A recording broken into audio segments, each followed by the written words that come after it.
Robbing kim? Robbim Alloh. Dining qaysi? Dinim Islom. Payg'ambaring kim? Payg'ambarim Muhammad sallallohu alayhi vasallam. Kitobing qaysi? Kitobim Qur'oni Karim. Tilaging nima?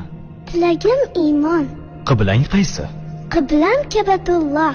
Millating qaysi? Ibrohim Halilulloh millatidanman. Kimning mazhabidansan? Imom Azam Abu Hanifa mazhabi. Do'stlaring kim? Do'stlarim chahor yorlar. Ular kimlar? Abu Bakr Siddiq, Hazrati Umar, Hazrati Usmon, Hazrati Alidir. Qachondan beri musulmonsan? Al-Misoqdan beri. Al-Misoq nima? Alloh taolo ruhimizni yaratib, ulardan va'da olgan kun. E'tiqoding qaysi? Ahli sunna val jamoa e'tiqodi. Kimni yaxshi ko'rasan? Alloh taoloni. Undan keyinchi?